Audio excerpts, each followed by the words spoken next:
अस्सलाम वालेकुम। आप देख रहे हैं न्यूट्रल बाय जुवैद चौधरी। मेरे साथ इस वक्त मौजूद है जुवैद चौधरी साहब। सर, आपने आज कौमी असम्बली का हंगामा खेज़ इजलास देखा, तो सर सबसे पहले बात करते हैं कि जो उमर अयूब साहब ने आर्टिकल 6 पढ़ा, तो उसके जवाब में ख्वाजा आसिफ साहब ने कहा कि आर्टिकल 6 लगाना चाहिए, लेकिन इसका आगाज़ अयूब खान से करना चाहिए, उनकी लाश को कब्र से निकाल के। देखिए इमरान साहब, जो पार्लियामेंट का माहौल है ना, वो बहुत ज़्यादा कशीदा है। मैं ज़ाहिर 32 साल से जर्नलिज्म में हूँ और हर दौर की पार्लियामेंट मैंने देखी है और बड़ी बड़ी पोलराइज्ड किस्म की मैंने पार्लियामेंट भी देखी है, कौमी असम्बली देखी है,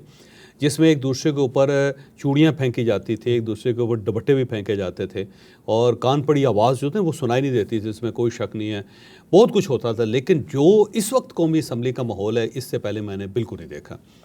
एक तो आज जब तकरीब हो रही थी कल, तो उस वक्त एक तो नंगी गालियाँ दी गई कौमी असम्बली में। ये बड़ी खौफनाक बात है कि आप एक दूसरे को माँ बहन की गालियाँ दे रहे हैं, और ये गालियों का जो आगाज़ है ये हमेशा लॉबी से होता है। यानी लॉबीज़ के अंदर इतने ज़्यादा लोग हैं और इतने ज़्यादा लोग कौमी असम्बली के अंदर आ जाते हैं, कौमी असम्बली के बाहर आ जाते हैं, कि जितने MNAs हैं उन सबको फील ये होता है कि कहीं किसी वक्त कोई हादसा ना हो जाए, कि कोई MNA आ रहा हो, कोई आदमी उसके ऊपर हमला कर दे। बल्कि एक साहब का तो आज ये भी कहना था कि कहीं ऐसा ना हो कि किसी दिन लॉबी से कोई पत्थर फेंक दे अंदर कौमी असम्बली में, क्योंकि वहाँ पे माहौल इतना कशीदा, और पत्थर उठा के लाना कौन सा मसला है। आप किसी जगह से इवन टाइल का टुकड़ा तोड़ लें कोई, या और कोई चीज़ तोड़ लें, या कौमी असम्बली के अंदर से कोई ना कोई चीज़ उठा के जेब के अंदर डाल के ले आए, या आप वहाँ से सीट से कोई चीज़ उखाड़ लें और वो अगर आप नीचे फेंक देते हैं किसी मेंबर की तरफ, तो उसके बाद आप देखेंगे माहौल क्या होगा। बल्कि आज ख्वाजा आसिफ साहब ने यह भी कहा कि यहाँ पे सिक्योरिटी का बंदोबस्त होना चाहिए, और कहा कि मैं स्पीकर के कमरे में जाके मैं बार बार उनको कह चुका हूँ कि सिक्योरिटी का बंदोबस्त किया जाए, और ये जो हम पासिस जारी करते हैं MNAs के बिहाफ पे, ये लिमिटेड होने चाहिए, क्योंकि बहुत ज़्यादा लोग आ रहे हैं और वहाँ पे जो लोग आते हैं वो वाकई वहाँ पे मसाइल पैदा कर रहे हैं। और कौमी असम्बली के अंदर देखें ना, जब उमर अयूब साहब ने तकरीर की 1.5 घंटा, तो जो हुकूमती बेंचेस थे वहाँ पे खामोशी से तकरीर सुनेगी, उन्होंने हर किस्म की बात की, लोगों ने बड़े उसे बर्दाश्त के साथ सुना। लेकिन जो ही ख्वाजा आसिफ बोलना शुरू हुआ तो दूसरी साइड से फिर बदतमीज़ी करना शुरू हो गए, और वो बदतमीज़ी इतनी ज़्यादा बढ़ी कि वो आहिस्ता आहिस्ता जो है माहौल बहुत ज़्यादा ख़राब हो गया, और गालियाँ और एक दूसरे को ताने और खड़े हो गए। बल्कि ख्वाजा आसिफ ने जब ये कहा ना कि अयूब खान को कब्र से निकाल के उसको फांसी देना चाहिए, तो लोग ख्वाजा आसिफ की तरफ बढ़े, और फिर दूसरे जो लोग थे उन्होंने उनको रोका। और वो जो ख्वाजा आसिफ कह रहे थे ना, यहाँ पे हादसा हो सकता है, वाकई मुझे ख़तरा है कि कौमी असम्बली के अंदर कोई हादसा ना हो जाए, किसी को चोट ना लग जाए, कोई ज़ख्मी ना हो जाए, कोई खुदा ना खास्ता कोई मेंबर मारा ना जाए, इतने ज़्यादा हालात कशीदा हैं। तो एक तो ख्वाजा आसिफ साहब का कमाल ये है कि जब भी वो तकरीर करते हैं ना, वो रेड लाइन ज़रूर क्रॉस करते हैं। तो ख्वाजा साहब को बड़ा शौक़ है इस चीज़ का कि जब तहज़ीब के दायरे में रह के बात कर सकते हैं आप, तो आप वो करें। लेकिन ख्वाजा साहब की पुरानी आदत है, आप देख लें कि जब आसिफ अली ज़रदारी साहब का दौर था, वल्दियत का के हवाले से इतने ज़्यादा वल्दियत के कि इनके वल्दियत के अंदर जनाब बाजवा का नाम भी आता है, फिर जनाब फैज़ हमीद का नाम भी आता है, सारे जर्नलों के नाम गिरवा दिए। अब दूसरी तरफ से जो एतराज़ किया जा रहा था वो भी वैलिड था कि जो पाकिस्तान मुस्लिम लीग नून है वो भी अपनी वल्दियत के खाने चेक करे, क्योंकि ये भी तो कम नहीं है ना जी जनरल ज़ियाउल हक के दौर से, बल्कि थोड़े से इनके जो पुराने मेंबर्स हैं उनको देखें तो वो तो अयूब खान के दौर से स्टार्ट हुए हुए हैं, और हर दौर में उन्होंने कोई ना कोई बाप तलाश किए रखा है, और उसके बाद वो सियासत के अंदर आते गए और अल्टीमेटली फिर नून लीग के अंदर आए। और वही मुस्लिम लीग ही है ना, जो पहले तो मुख्तलिफ पार्टियां बदलते रहे, मुख्तलिफ किस्म की नून लीग्स है या मुस्लिम लीग्स चेंज करते करते वो नून लीग के अंदर पहुँचे। तो अब ज़ाहिर है फिर ख्वाजा आसिफ साहब जो है उनके बारे में जनाब बाजवा साहब ने, हम को 35 लोग थे उस हाल में, जिसके अंदर आप देखते हैं ना ये कोर कमांडर्स मीटिंग होती है और उसके बाद फुटेजेस वगैरह जारी होती है, तो एक एडिटोरियम है GHQ में आर्मी चीफ के ऑफिस के अंदर, तो वहाँ कोई 35 लोग हम बैठे हुए थे, जिसमें उसमें जनाब बाजवा साहब ने कहा कि जब 2018 के इलेक्शन हुए थे तो ख्वाजा आसिफ साहब ने मुझे फ़ोन किया था, और फ़ोन करके उन्होंने कहा था जी कि मैं हार रहा हूँ और मेरी थोड़ी सी मदद करें। अच्छा। तो उस पर बाजवा साहब ने कहा कि मैंने ख्वाजा आसिफ साहब से कहा, ख्वाजा साहब तुसी नहीं हारते, तुसी फिक्र ना करो, तुसी बिल्कुल परेशान ना हो, और सत्तू पी के सो जाओ, लस्सी पियो तो सो जाओ। उन्होंने सबको बताया, और सब लोगों ने हैरत से एक दूसरे की तरफ देखा कि ख्वाजा आसिफ साहब जो हैं उस वक्त भी वो वज़ीर दिफा थे, और फिर बाद में तो ज़ाहिर है वो फिर वज़ीर ख़ारजा भी रहे हैं।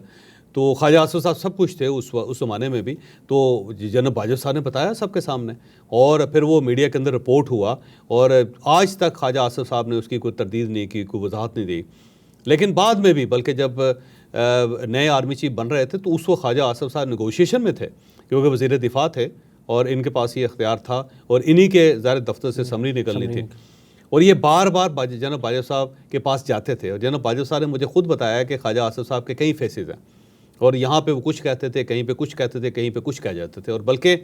एक बड़ा दिलचस्प वाक़या मैं आपको सुनाता हूँ कि जब मियां नवाज शरीफ साहब की गवर्नमेंट ख़त्म हुई ना और मियां नवाज शरीफ साहब को अदालत ने फ़ारिग कर दिया अकामा की बुनियाद पे, तो वो प्राइम मिनिस्टर नहीं रहे। जब प्राइम मिनिस्टर नहीं रहे तो उसके बाद नए प्राइम मिनिस्टर की चॉइस थी, चूज़ करना था और उसमें डेलिब्रेशन हो रही थी अफवाज पाकिस्तान के साथ, आर्मी चीफ के बाद जनरल बाजवा साहब के साथ। उसमें 3 लोगों के नाम थे। उसमें शाहिद खान अब्बासी साहब का नाम था, ठीक है, उसके अंदर एहसन इकबाल साहब का नाम था और उसके अंदर ख्वाजा आसिफ साहब का नाम था, यानी 3 बंदे थे। तो ख्वाजा आसिफ साहब ने जाके जनरल बाजवा साहब से ये कह दिया कि ये जो एहसन इकबाल है, इन्होंने मियां नवाज शरीफ साहब को एक मशवरा दिया था 2018 में, 2017 में जब उनके केसेस का फैसला हो रहा था कि आप जनरल बाजवा को डी नोटिफाई कर दें। और वो इतनी ज़्यादा उन्होंने बात की इतने वसूख के साथ कि जनरल बाजवा साहब के दिल में बैठ गई कि कहीं हो सकता है वाकई ऐसा हो कि एहसन इकबाल मेरे ख़िलाफ़ ना हो और उसने कहीं मुझे वाकई न कहा हो, तजवीज़ ना दी हो मियां नवाज शरीफ को किसी इन्हें डी नोटिफाई कर दें। तो उनके दिल में बड़ी गिरा बन गई और वो गिरा की वजह से सिर्फ 2 कैंडिडेट वहाँ पे बच के, एक शाहिद खान अब्बासी और दूसरे ख्वाजा आसिफ साहब। तो ख्वाजा आसिफ साहब को मियां नवाज शरीफ साहब नहीं बनाना चाहते, जबकि मियां नवाज शरीफ साहब के वो क्लास फेलो भी हैं और बड़े करीबी दोस्त भी हैं और बड़ी पुरानी दोस्ती है, लेकिन मियां नवाज शरीफ ख्वाजा आसिफ को प्राइम मिनिस्टर नहीं बनाना चाहते। ये क्यों नहीं बनाना चाहते मुझे इसकी समझ नहीं आई। ट्रस्ट नहीं करते सर या कोई और वजह? मेरा ख्याल है वो ये समझते हैं शायद नॉन सीरियस हैं या कोई ना कोई क्राइसिस पैदा कर देंगे, या वो ये समझते हैं कि अफवाज पाकिस्तान के साथ जुड़ जाएंगे इस्टेब्लिशमेंट के साथ और हो सकता है मेरा पता ही काट दें। तो एक कोई इनसिक्योरिटी है मियां नवाज शरीफ के दिल में ख्वाजा आसिफ साहब के लिए। तो उसके बाद फिर ख्वाजा आसिफ साहब को मियां नवाज शरीफ साहब ने बनाया, तो उसके बाद शाहिद खान अब्बासी साहब बन गए। ये बात एहसन इकबाल को किसी ने बता दी और फिर एहसन इकबाल साहब ने कई जगहों पे कंफर्म की और पता चला कि बात दुरुस्त है। और मैंने जनाब बाजवा साहब से कंफर्म किया तो उन्होंने बताया कि ये बात दुरुस्त है और ये जब वो आके ख्वाजा साहब कहते रहे ये बार बार, जबकि वो बात सरासर गलत थी। तो इतने ज़्यादा करीब थे वो मिलिट्री इस्टेब्लिशमेंट के। और उसके बाद फिर इनकी पूरी कोशिश थी कि जनरल बाजवा साहब एक्सटेंशन भी ले लें, क्योंकि जो मियां शहबाज शरीफ साहब की तरफ से वहाँ मैसेज दिए जा रहे थे उसमें ये ख्वाजा आसिफ साहब की भी ख्वाहिश थी कि वो कुछ 7-8 महीने की एक्सटेंशन ले लें जनरल बाजवा साहब, लेकिन वो जनरल बाजवा साहब ने ले ली या मियां नवाज शरीफ साहब ने नहीं दी। मियां नवाज शरीफ साहब इसमें डिटरमिनेड थे। और एक वक्त वो भी था कि जब एक्सटेंशन के वक्त था ना, पहली एक्सटेंशन जब जनरल बाजवा साहब की आई थी, उस वक्त मियां नवाज शरीफ साहब के साथ एक पाकिस्तान मुस्लिम लीग नून का लंदन के अंदर एक इजलास हुआ था और उस इजलास में ये फैसला हुआ था कि ठीक है हम वोट देंगे जनरल बाजवा साहब को,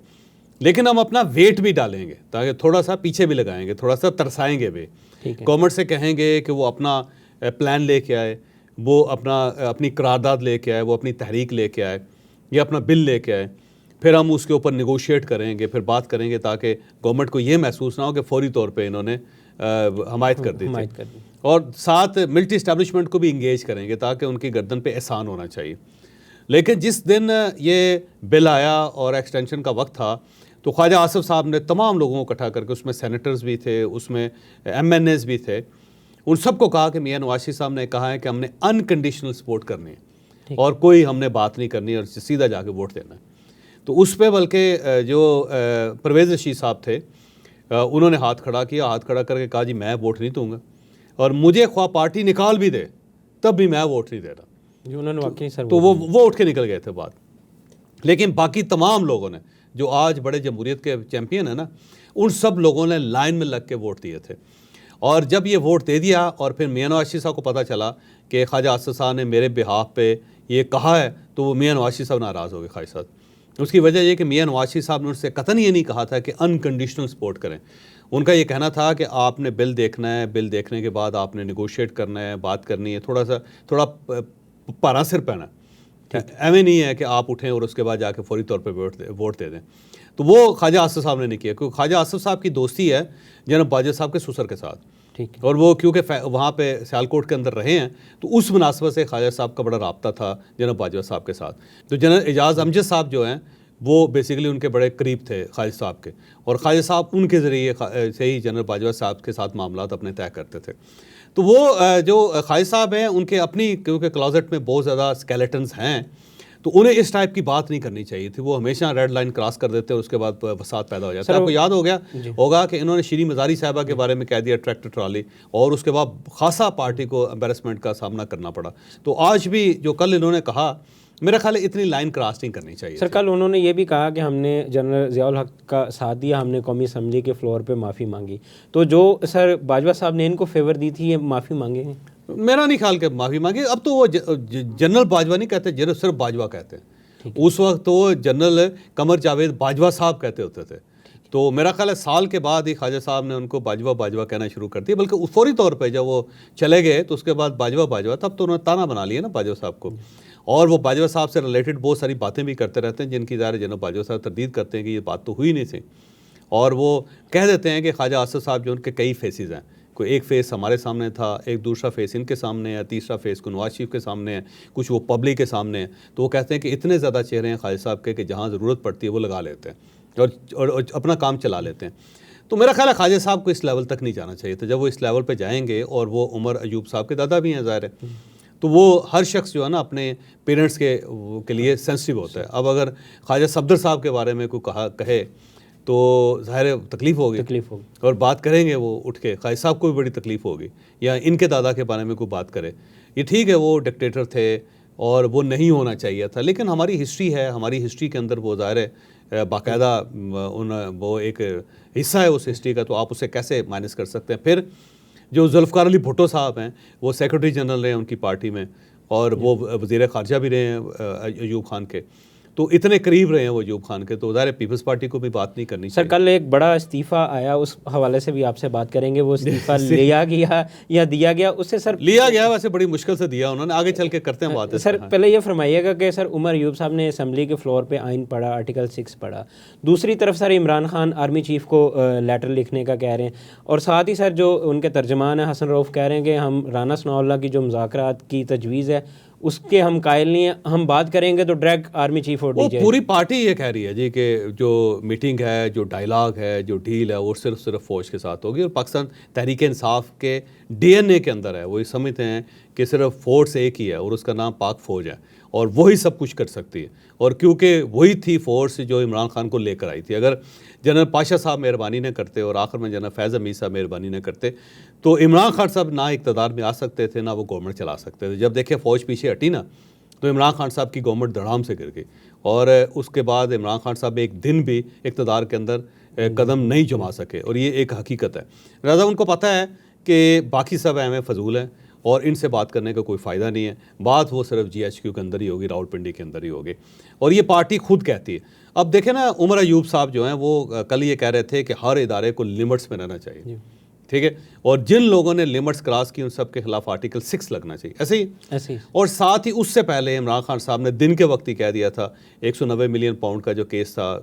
अडियाला जेल में, कि मैं आर्मी चीफ को ख़त लिखूंगा। तो एक साइड पे, और आर्मी चीफ को ख़त लिख के क्या कहेंगे, उन्होंने कहा कि मैं उनको बताऊंगा कि जिसको पब्लिक सपोर्ट है, जिसको पब्लिक मैंडेट है, उसकी हुकूमत होनी चाहिए। अब सवाल ये है कि आर्मी चीफ जो है उनका क्या काम है जी कि वो पब्लिक सपोर्टेड गवर्नमेंट बनाएं,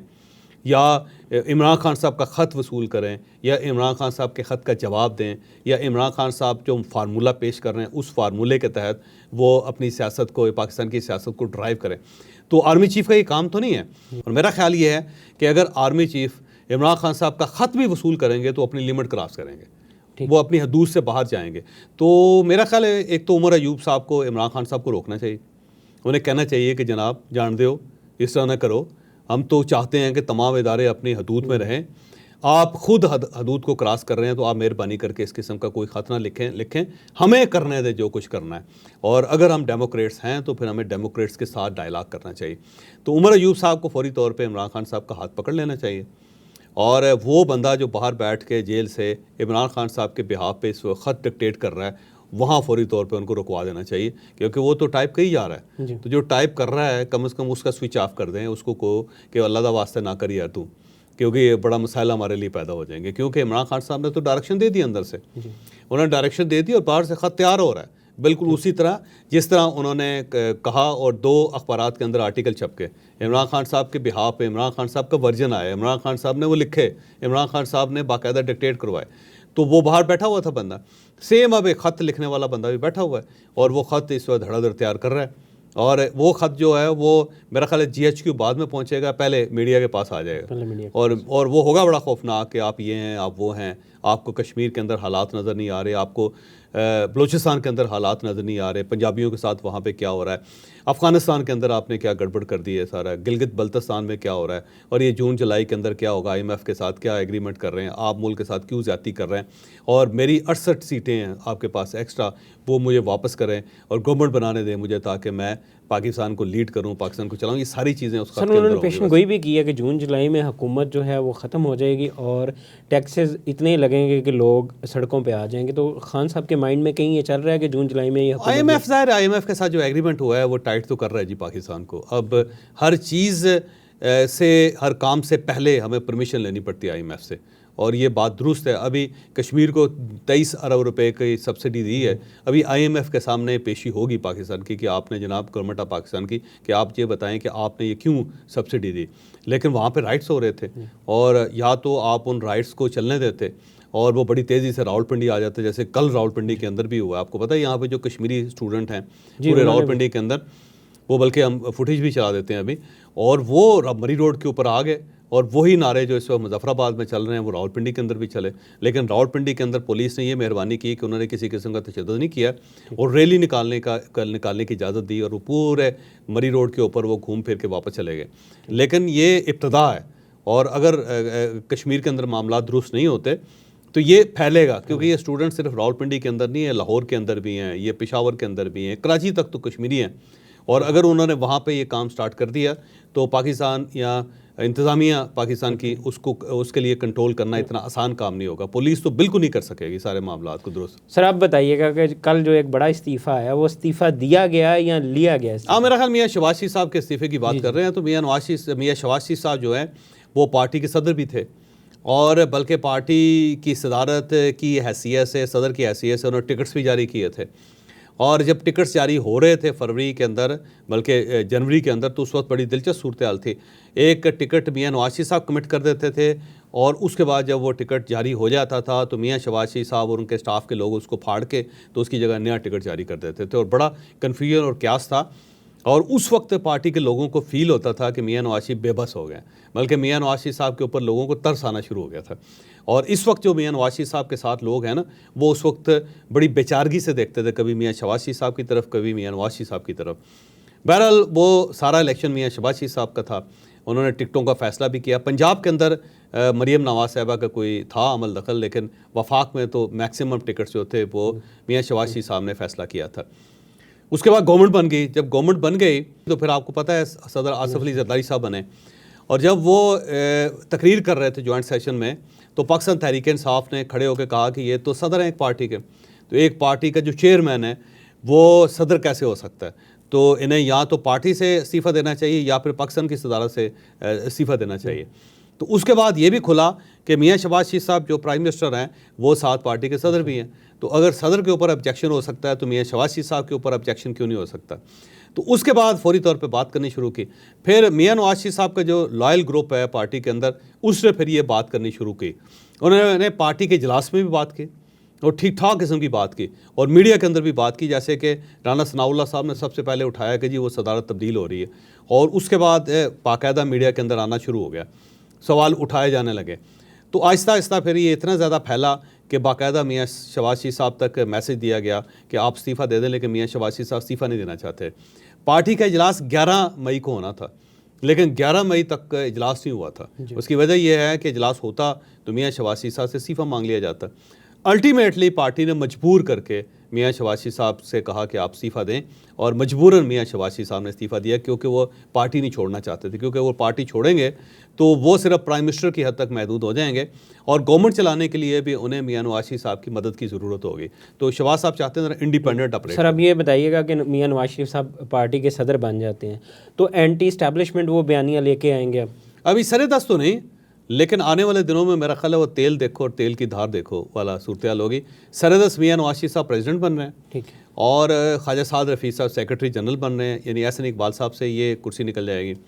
फिर जो सदर, जो पंजाब के सदर हैं राना सनाउल्लाह साहब, वो उनसे भी वो कुर्सी निकलेगी और ये जावेद लतीफ़ साहब के पास जाएगी। तो जावेद लतीफ़ साहब जो हैं पंजाब के सदर होंगे और सेक्रेटरी जनरल होंगे ख्वाजा साद रफ़ीक, और सदर जो होंगे पार्टी के वो होंगे मियां नवाज शरीफ साहब। इस तरह खैबर पख्तूनख्वा के अंदर जो है मेरा ख्याल है मुर्तज़ा जावेद अब्बासी साहब जो है उनको वहाँ पे सदर बना दिया जाएगा, और उनके साथ इख्तियार वली जो हैं वो मेरा ख्याल है शायद वहाँ पे सेक्रेटरी जनरल बन जाए। तो पार्टी जो रीशेप हो रही है, और उसके बाद मियां नवाज शरीफ साहब शुरू में कोई बयानियाँ नहीं देंगे, वो सबसे पहले अपने MNAs अपने MPs से मिलना शुरू करेंगे, ठीक है, तो 7 सेनेटर से मिलना शुरू करेंगे, तो अपना एतमाद बहाल करेंगे पार्टी के अंदर, ताकि लोग इनके पास आ सकें, वो बात कर सकें, और उसके बाद कोई पॉलिसी बयान पार्टी जो है ना देनी शुरू करेगी। और जब ये सब कुछ हो जाएगा तो उसके बाद जब देखेंगे मियां नवाज शरीफ साहब के हालात कंट्रोल में नहीं आ रहे और हमसे गवर्नमेंट नहीं चल रही, तो फिर वो मेरा ख्याल है कि किसी वक्त भी एक बयानिया दे के उसके बाद जब वो बयानिया देंगे तो यार इस्टेब्लिशमेंट से फटा हो जाएगा। जब फटा हो जाएगा तो फिर मियां नवाज शरीफ साहब मेरा ख्याल है शायद पंजाब की गवर्नमेंट भी छोड़ दें और वफाक की गवर्नमेंट। सर जो इमरान खान की मकबूलियत है कि उससे ही है या गलत, वो एक अलग बहस है। तो इस मकबूलियत में जहाँ इमरान खान पॉपुलर हैं तो वहाँ पे मियां नवाज शरीफ का बयानिया चल सकता है? मेरा ख्याल है सरदस्त नहीं चल सकता, सरदस्त बड़ा मुश्किल है। लेकिन अगर पाकिस्तान तहरीक इंसाफ अबेंडेंट हो जाती है, कोई किसी क्राइसिस का शिकार हो जाती है, क्योंकि ये पार्टी सिर्फ इमरान खान साहब की है, तो इमरान खान साहब की जो जान है उसकी दुआ करनी चाहिए, अल्लाह ताला उन्हें लंबी ज़िंदगी दे। लेकिन जितना स्ट्रेस उन्होंने कास कर लिया हुआ है, ये स्ट्रेस कहीं ना कहीं इंसान को अफेक्ट करता है, और अगर खुदा न खास्ता इमरान खान साहब को कोई नुकसान पहुंचता है तो उसके बाद ये पार्टी तितर बितर हो जाएगी। आप खुद इससे अच्छी तरह वाकिफ़ हैं कि पार्टी सिर्फ इमरान खान की पार्टी, इसीलिए बयानिया भी सिर्फ इमरान खान का चलता है, बल्कि पार्टी और पार्टी के बाहर भी चलती सिर्फ इमरान खान की है। तो अगर इमरान खान साहब को खुदा न खास्ता कुछ हो जाता है, या वो कमज़ोर हो जाते हैं, या वो सरेंडर कर जाते हैं, या वो गुफ्तगू करने के काबिल नहीं रहते, या वो पार्टी नहीं चला सकते, तो उसके बाद ज़ाहिर है फिर ये बयानिया इमरान खान का पिट जाएगा। तो फिर ये एंटी इस्टेब्लिशमेंट बयानिया मेरा ख्याल है मियां नवाज शरीफ साहब फिर लेंगे। मियां नवाज शरीफ साहब के पास बड़ा सुनहरी मौका होगा कि वो इस्टेब्लिशमेंट के साथ के सामने खड़े हो जाए, और फिर उन्हें दोनों हुकूमतें छोड़नी पड़ेंगी। मियां नवाज शरीफ छोड़ देंगे, मियां नवाज शरीफ छोड़ देंगे। पाकिस्तान की सियासी तारीख़ के हवाले से चौधरी साहब की आपने सैर हासिल, गुफ्तगू और तजिया सुना, फैसला अब आपका।